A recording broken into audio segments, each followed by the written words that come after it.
அகில மீடியா சொந்தங்களுக்கு அன்பான வணக்கம்.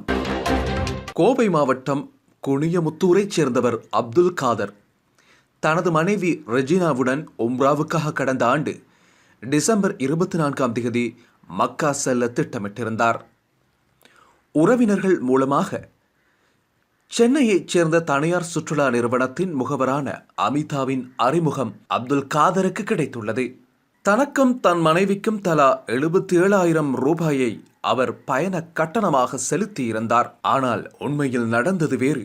நீண்டகால கனவு என்பதால் உறவினர்கள் நண்பர்களிடம் எல்லாம் கூறி உற்சாகப்பட்டோம். ஆனால் கிளம்புவதற்கு 4 நாட்களுக்கு முன்னர்தான் நாங்கள் ஏமாற்றப்பட்டது தெரிய வந்தது என்கிறார் அப்துல் காதரின் மனைவி ரெஜினா. இதை தாங்கிக் கொள்ள முடியாமல் அன்றிரவு முழுவதும் உறக்கமின்றி அழுததாகவும் அவர் தெரிவித்தார்.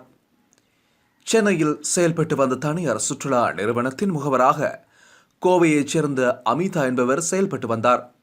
எங்களைப் போலவே கரும்புக்கடை, செல்வபுரம் பகுதிகளில் இருந்து சுமார் 68 பேர் அமிதாவிடம் பணம் செலுத்தியிருந்தனர் என கூறுகின்றார் அப்துல் காதர். இது தொடர்பாக பெரிய கடை வீதி காவல் நிலையத்தில் பாதிக்கப்பட்டவர்கள் புகார் கொடுத்துள்ளனர். முகவராக செயல்பட்ட அமிதா விசாரிக்கப்பட்டார். ஆனால் வழக்கு எதுவும் பதிவு செய்யப்படவில்லை என்கிறார் அப்துல் காதர். பயணிகளிடம் வசூல் செய்த பணத்தில் சுமார் 36 லட்சம் ரூபாய் வரை அமிதா திருப்பிக் கொடுக்க வேண்டியிருந்தது. சென்னையைச் சேர்ந்த சுற்றுலா நிறுவனத்தின் பிரதிநிதிகள் தலைமறைவாகிவிட்டதால் அமிதா தனது சொத்து ஒன்றை விற்று பணத்தை திருப்பிக் கொடுத்ததாக கூறுகிறார் அப்துல் காதர். இதை ஒப்புக்கொண்ட அமிதா, நான் வாங்கி கொடுத்த பணம் தற்போது வரை சென்னையைச் சேர்ந்த நிறுவனத்திடம் இருந்து வரவில்லை எனவும் தெரிவித்துள்ளார். மற்றவர்களைப் போல தன்னையும் அந்நிறுவனம் ஏமாற்றிவிட்டதாக அவர் தெரிவித்தார். சிறுவயதில் இருந்தே மக்கா மதீனா என்பது மனதில் பதிந்துவிட்ட ஒன்று. தினமும் தொழுகையின் போது எங்களை அங்கே அழைக்குமாறு இறைவனிடம் வேண்டிக் கொள்வோம். மரணத்தை யாராலும் ஏற்க முடியாது. அப்படி ஒரு வலியை ஏமாற்றப்பட்ட போது உணர்ந்தோம் என தெரிவித்தார் ரெஜினா. ஹஜ் மற்றும் உம்ரா என்பது ஒரு சமய பயணம். ஆண்டுக்கு குறிப்பிட்ட சில நாட்கள் மட்டுமே ஹஜ் யாத்திரை நடக்கும். உம்ரா என்பது இஸ்லாமியர்கள் ஆண்டு முழுவதும் எப்போது வேண்டுமானாலும் செல்லக்கூடிய ஒன்று. இதற்காக சவுதி அரேபியாவில் உள்ள தனியார் சுற்றுலா நிறுவனங்களுக்கு அந்நாட்டு அரசு உரிமங்களை வழங்கியுள்ளது.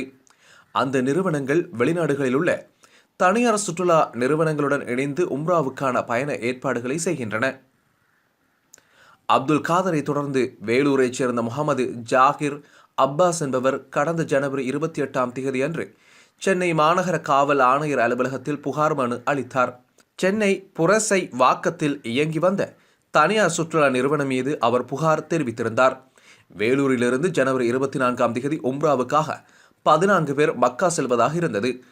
ஆனால் பயணம் தொடர்பான எந்த தகவலும் வராததால் புரசை வாக்கத்தில் உள்ள அந்நிறுவனத்துக்கு வந்துள்ளனர். ஆனால் அங்கு நிறுவனம் பூட்டப்பட்டிருந்தது.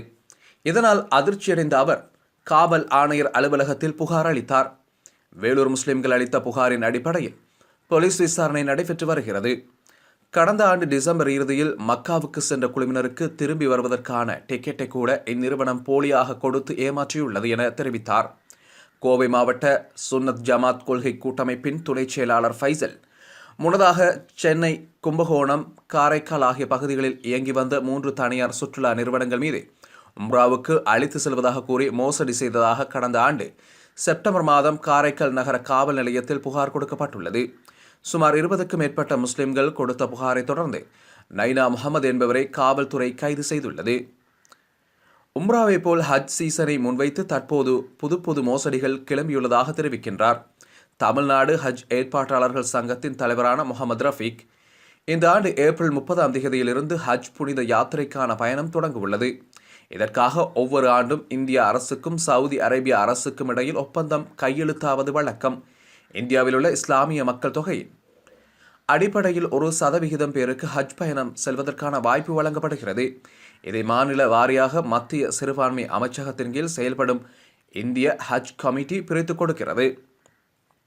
இந்த ஒதுக்கீட்டில் 70% இடங்களை இந்திய அரசின் ஹஜ் கமிட்டி எடுத்துக்கொள்கிறது. மீதமுள்ள 30% இடங்களை தனியார் பயண ஏற்பாட்டாளர்களுக்கு கொடுக்கின்றனர். இதற்காக இந்திய அரசிடம் உரிமம் பெற வேண்டும்.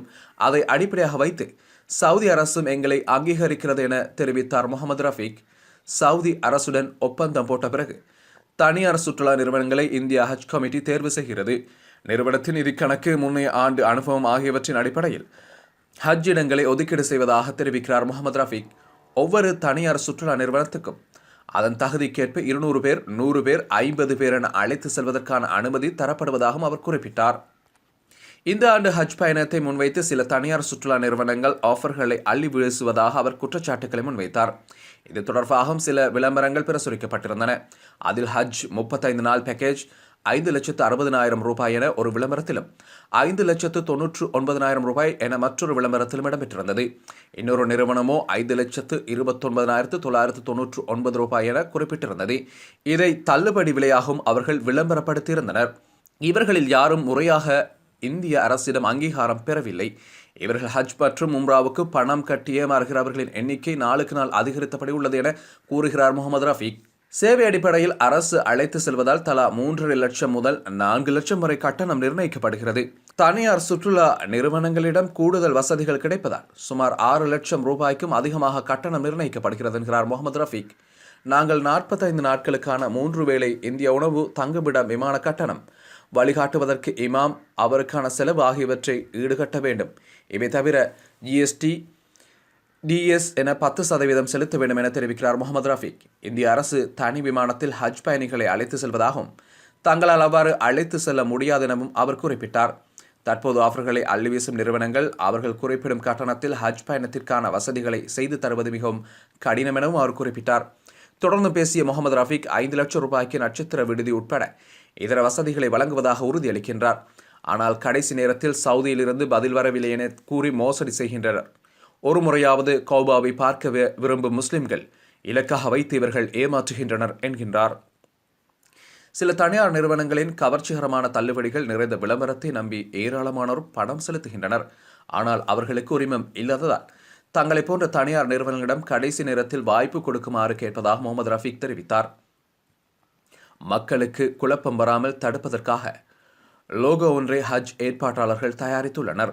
இந்திய அரசு, சவுதி அரசு மற்றும் மாநில ஹஜ் கமிட்டியின் முத்திரைகளை அதில் பயன்படுத்தியுள்ளனர். இந்த லட்சணையை அங்கீகரிக்கப்பட்ட முகவர்கள் அனைவரும் பயன்படுத்துமாறும் அவர்கள் தெரிவித்துள்ளனர். இதன் மூலம் மோசடியை தடுக்க முடியும் என கூறும் முகமது ரஃபீக், ஹஜ் என்பது இஸ்லாமியர்களின் வாழ்நாள் கடமையாக உள்ளது. இந்த ஆண்டு உம்ராவில் அதிக மோசடிகள் நடந்துள்ளன. ஹஜ் யாத்திரையிலும் இது தொடர வாய்ப்புள்ளதால் எச்சரிக்கிறோம் எனவும் அவர் குறிப்பிட்டுள்ளார். கடந்த 3 மாதங்களில் மட்டுமே உம்ராவை மையமாக வைத்து தமிழ்நாட்டில் 50க்கும் மேற்பட்ட புகார்கள் பதிவாகியுள்ளதாக தெரிவிக்கின்றார்.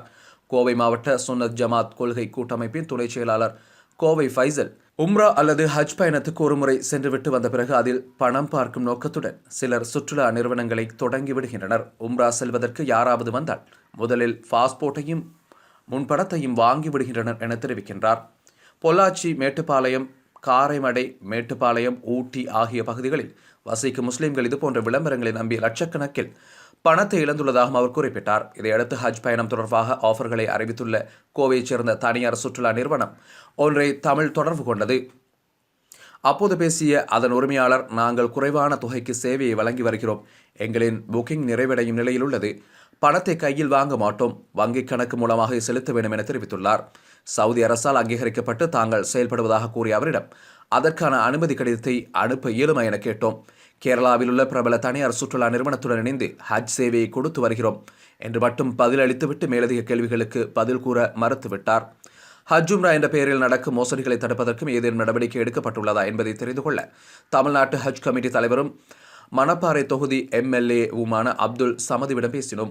பணம் கட்டி ஏமாந்ததாக இதுவரையில் எழுத்துப்பூர்வமாக ஹஜ் கமிட்டிக்கு எந்த புகாரும் வரவில்லை. அவ்வாறு வந்தால் அரசின் கவனத்துக்கு கொண்டு சென்று நடவடிக்கை எடுக்கப்படும் என தெரிவித்துள்ளார்.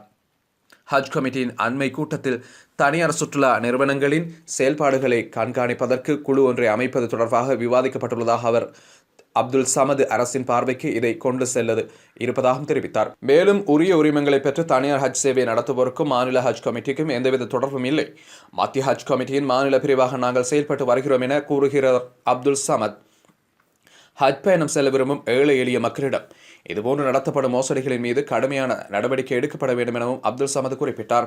நடப்பு ஆண்டில் சுமார் 5000 பேர் வரை தமிழ்நாட்டிலிருந்து ஹஜ் புனித பயணம் மேற்கொள்ள வாய்ப்பு இருப்பதாகவும் அப்துல் சமது தெரிவிக்கிறார். அங்கீகரிக்கப்பட்ட நிறுவனங்கள் தவிர வேறு யாரும் ஹஜ் சேவையில் ஈடுபடக்கூடாது என்ற நிலை உருவாக வேண்டும்.